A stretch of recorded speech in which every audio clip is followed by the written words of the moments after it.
Yuk.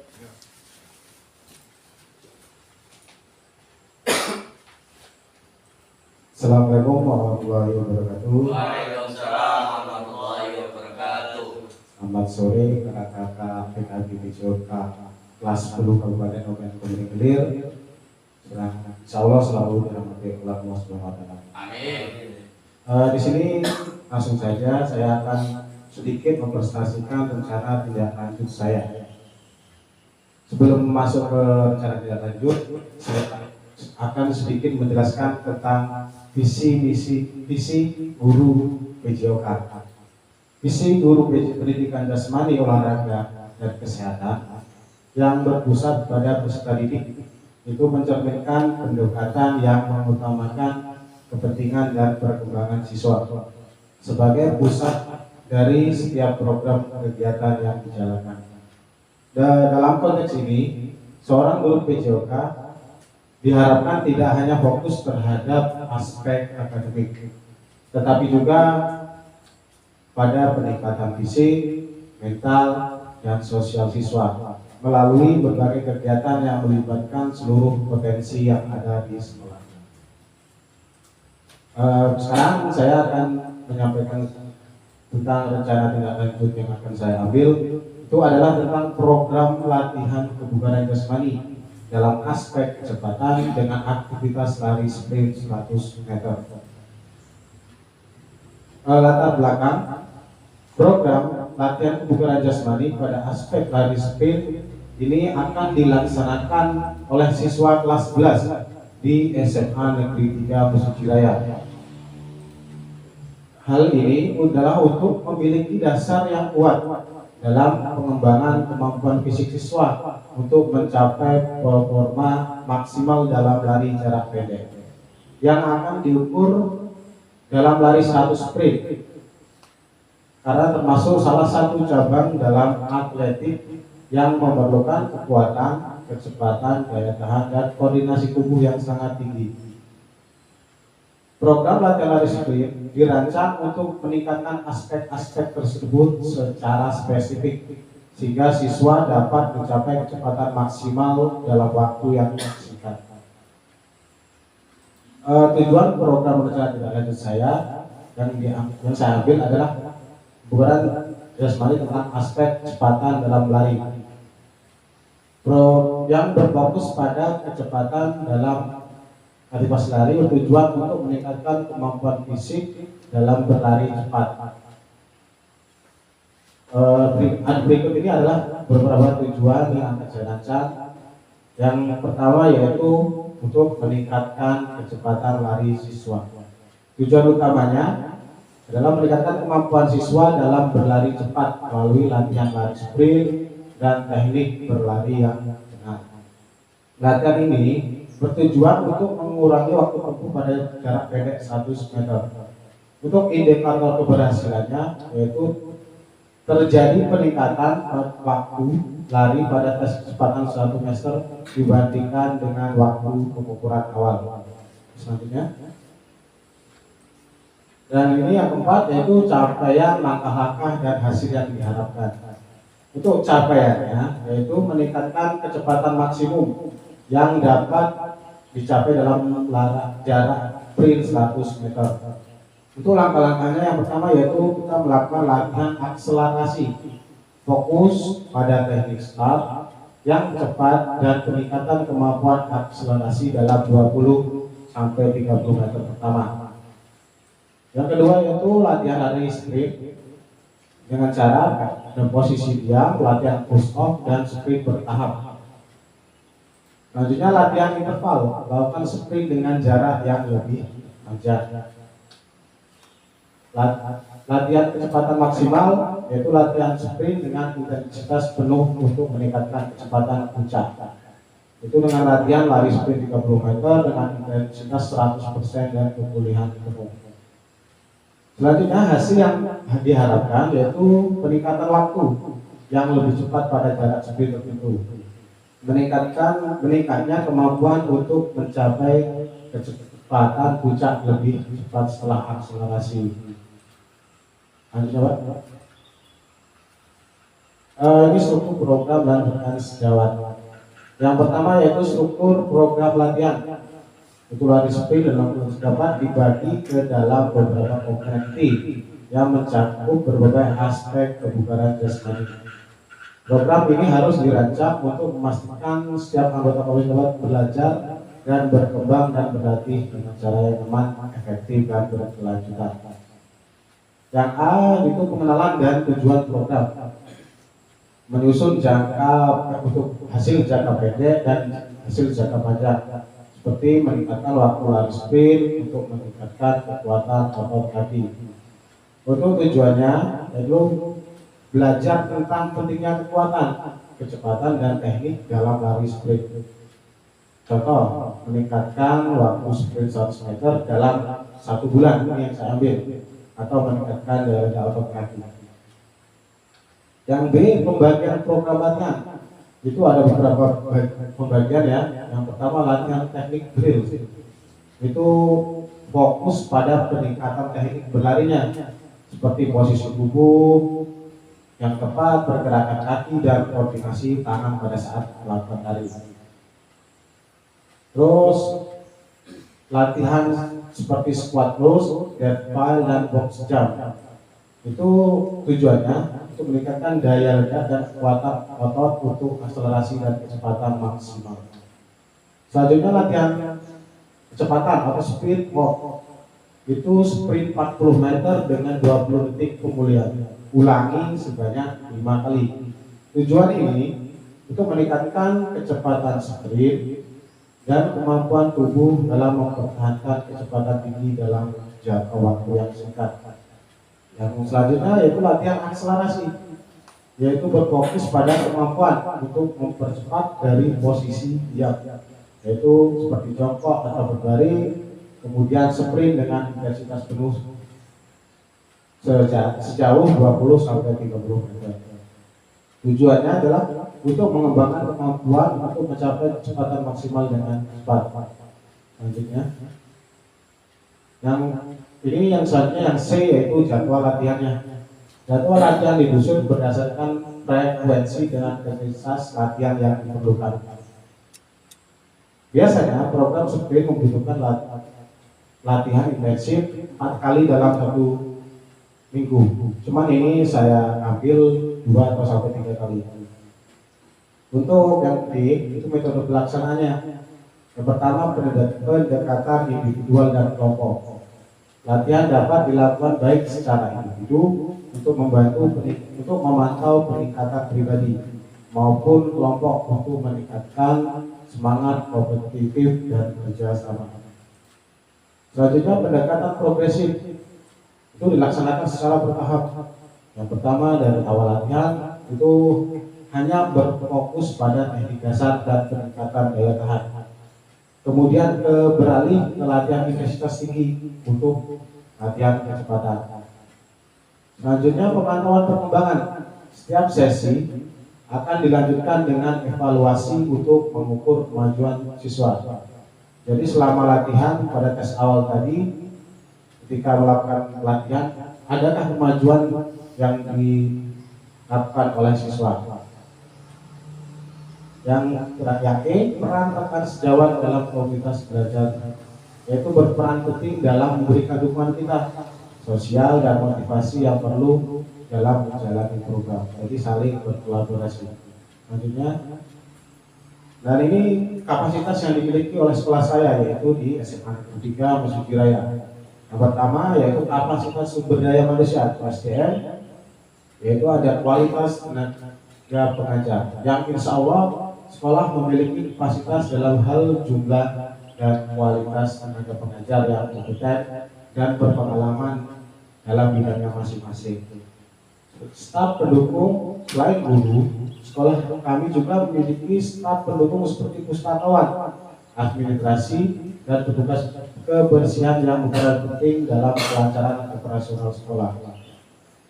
Yang B yaitu kapasitas, fasilitas, dan infrastruktur yang dimiliki sekolah saya yaitu di SMA 3 Mesuji Raya, yaitu sebenarnya memiliki lapangan yang luas, tapi kostur lapangannya itu cenderung miring atau masih banyak lubang. Ya, ini saya sampaikan kepada sekalian.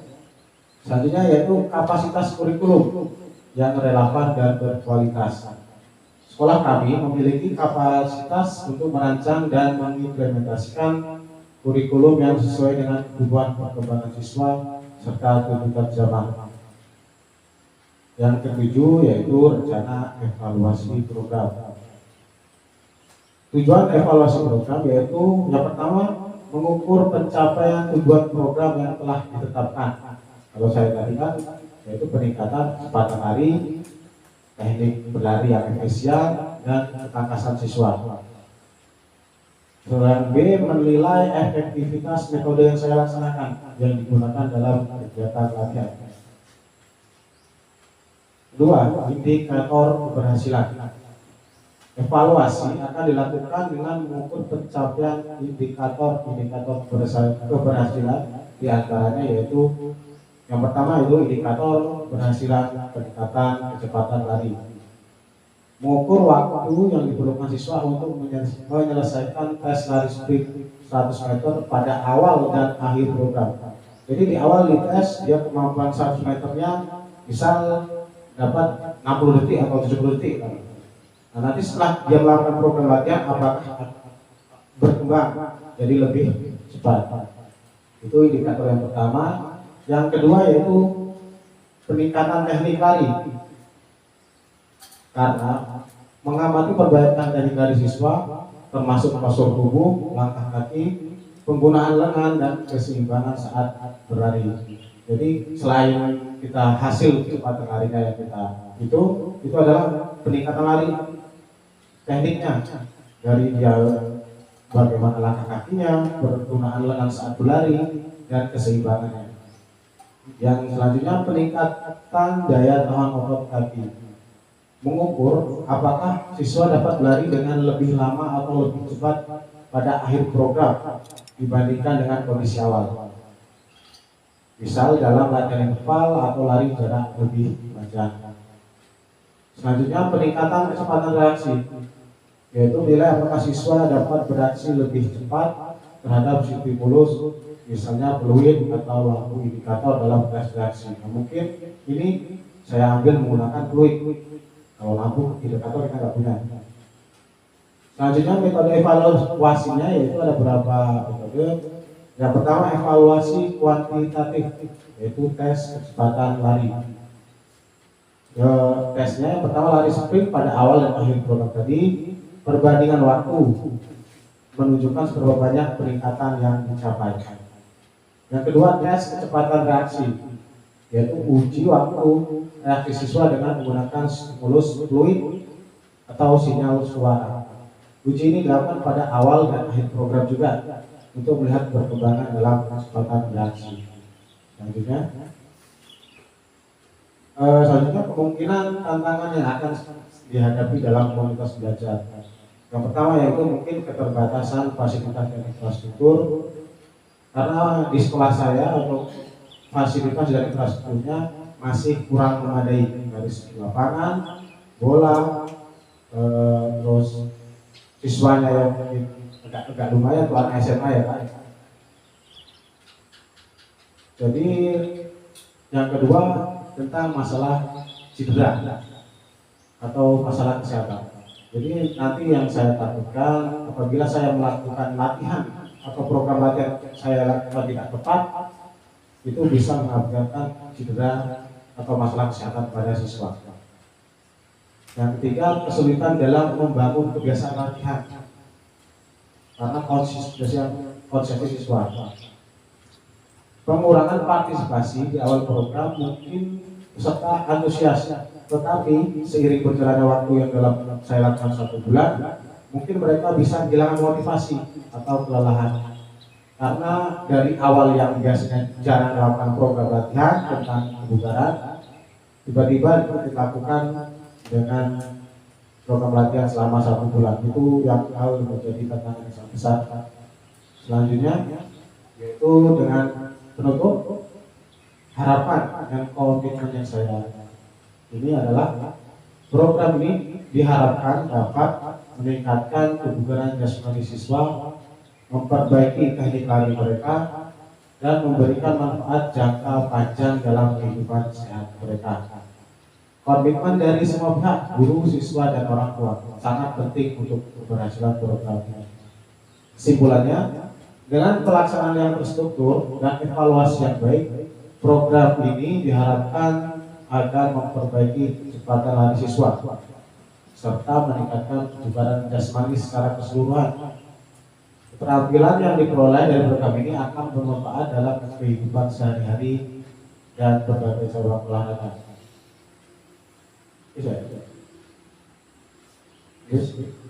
Mungkin itu sedikit presentasi tentang rencana tidak lanjut saya ambil, yaitu tentang program latihan kebugaran jasmani, aktivitas dalam aspek kecepatan yang saya ambil, aktivitas lari 100%. Mungkin ada masukan dari kakak-kakak sekalian untuk biar saya perbaiki tentang masalah rencana tidak lanjut saya. Mana?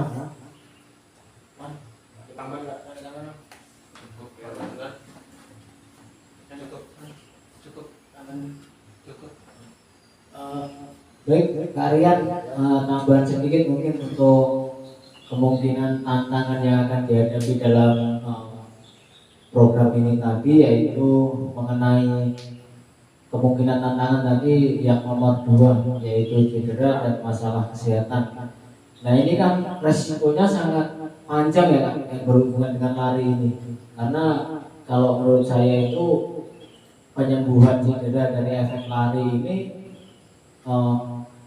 jangkanya sangat panjang untuk waktu penyembuhannya itu. Terus programnya juga tadi harus intensif ataupun konsisten tadi dengan waktu rentang waktu 1 bulan tadi dengan rutin sehari-hari tadi. Jadi kemungkinan siswa nanti kemungkinan resiko cedera itu tinggi. Nah, dari kemungkinan cedera yang tinggi tadi, saya mau tanya. Nah, kalau ada siswa kita nanti yang cedera, apakah sudah dibentuk tim penanganan cedera atau tim pencegahan cedera atau yang lainnya mungkin sejenisnya tentang itu? Itu saja Kak Rian. Terima kasih dari saya. Terima kasih dari Kak Dimas tentang masukan masalah cedera dan masalah kesehatan yang diambil dalam materi ini. Mungkin untuk penanganan ketika ada cedera atau masalah kesehatan pada siswa, saya sudah melibatkan guru, berkolaborasi dengan guru-guru lain. Seperti kalau saya ambil kemarin guru agama, PKN, itu saya ambil untuk mengamati siswa dan membantu menilai keberhasilan siswa. Jadi bukan hanya saya guru PJOK aja yang menilai, tapi juga guru-guru lain. Dan untuk masalah cedera, sebenarnya waktu seharusnya itu 5 kali dalam seminggu. Ini udah saya kurangi sebanyak 3 kali. Jadi hanya cuma 2 kali dalam seminggu. Jadi semoga dengan mengurangi program latihan yang seharusnya itu bisa mengurangi atau meminimalisir terjadinya cedera terhadap siswa. Mungkin ada lagi, Firman? Cukup. Mungkin satu lagi Kak. Mungkin satu lagi Kak Rian, yang kemungkinan tantangan ini Kak Rian yang akan dihadapi tentang tadi fasilitas dari SMP tadi, mengapa mengambil yang pertama program lari sprint tadi, padahal kemungkinan tantangan itu keterbatasan fasilitas di program lari itu ada, seperti tadi lintasan tidak memadai. Nah, untuk mengantisipasi lintasan tadi untuk lari sprint tadi gimana? Tadi kan sudah dijelaskan bahwa lapangannya itu miring ya, tidak rata. Jadi kan kalau kemungkinan miring terus banyak lubang itu kemungkinan cedera banyak yang berkaitan dengan cedera. Nah, untuk itu saya mau tanggapannya. Mungkin antisipasinya seperti apa tentang fasilitas infrastruktur tadi, seperti di lintasan yang lari tadi. Mungkin bisa digambarkan. Baik, tambahan dari Mas lagi ya tentang keterbatasan fasilitas yang dimiliki sekolah saya. Karena di sekolah saya itu halaman sekolahnya cukup luas. Untuk SMA itu kan gabung dari SMP sama SD. Tapi halaman yang paling luas itu adalah SMA Negeri 3. Sebenarnya kemarin udah ada proyek penggusuran tanah Pak, maksudnya diratakan, cuman baru berjalan 2 kali. Jadi kalau untuk program latihan ini nanti saya ambil di lapangan sepak bola. Jadi lapangan yang lebih rata dan tidak miring. Karena kalau saya ambil di halaman sekolah itu cenderung resiko cedera siswa itu semakin tinggi. Jadi saya ambil di lapangan desa. Oke, itu udah mana? Cukup. Demikianlah mungkin itu sedikit tentang masalah rencana tindak lanjut saya yang akan saya ambil dan saya implementasikan di sekolah saya. Dari sekian mungkin ada salah-salah kata, saya mohon maaf yang sebesar-besarnya. Saya akhiri. Assalamualaikum warahmatullahi wabarakatuh. Waalaikumsalam warahmatullahi wabarakatuh. Ayam, 20 menit. Pas. Ini orang ngerekam Pak gunamu. Wis, selikur. Ibu itu kan potong jangkar. Kalau iki kudune di nganu to, dikai Kacetan wangel tenan iki.